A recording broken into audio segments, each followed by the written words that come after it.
What's up, guys? Bryan Lebo here with your April Las Vegas market update video. Look, at this point, I don't need to tell you or reiterate just how hot our housing market is right now. Frankly, it appears that every market's on fire, right? We may have unique issues here in Las Vegas, but what we're encountering is happening everywhere.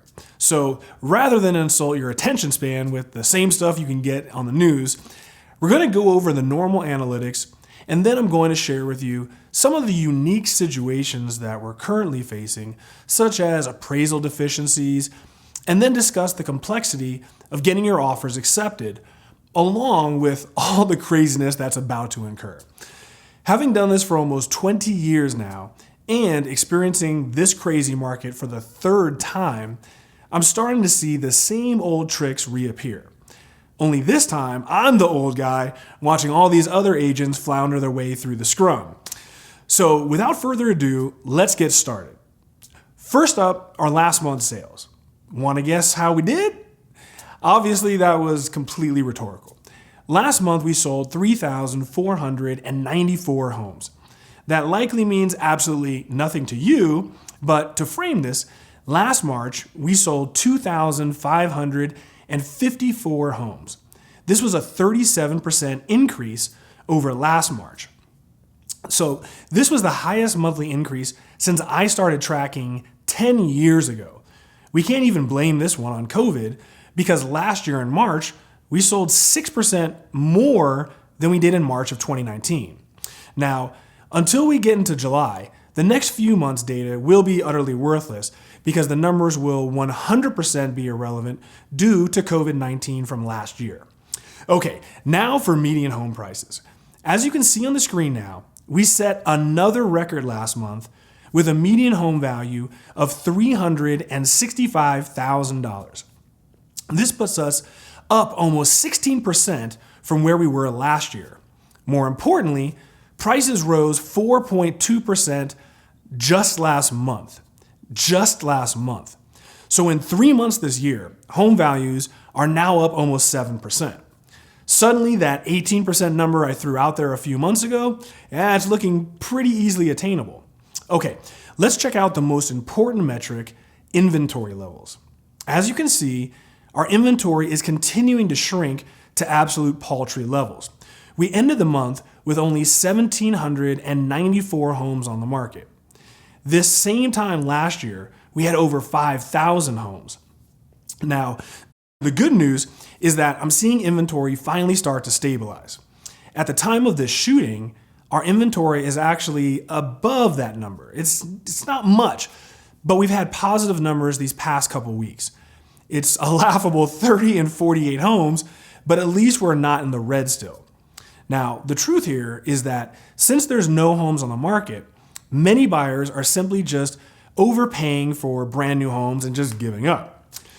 Okay, for our last metric, let's check out housing absorption by price range. I just absolutely love this new one. Okay, first up, our homes priced under $250,000. We went from 69% to an incredible 78%. Next is the vast majority of our market, $250,000 to $500,000. We had a modest jump of 75% to 77%. So for the majority of home buyers out there, 3 out of 4 homes on, say, like Zillow are already under contract when you look at them. Next, we jump up to $500,000 to $750,000. This finally plateaued at 65%. This is the second largest demographic. Next, we head to $750,000 to $1 million. Now, this saw a slight increase from 56 to 58%.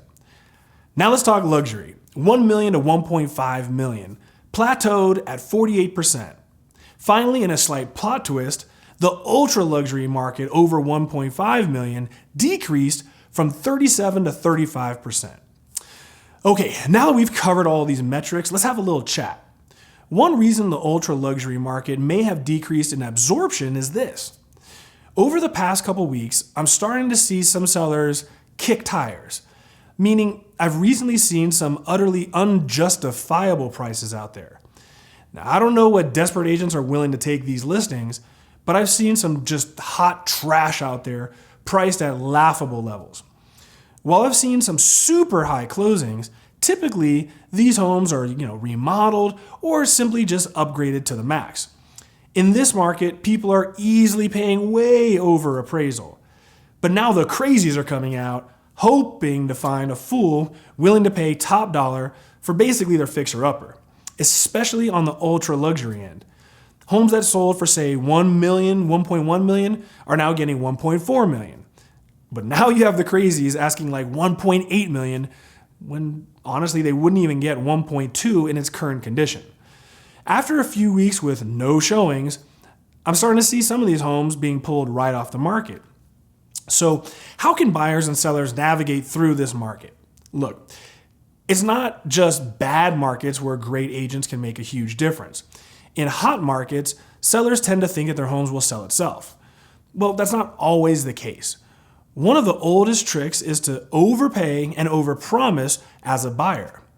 After dragging out appraisals and contingencies, they leverage sellers into renegotiating. I've seen this done countless times recently.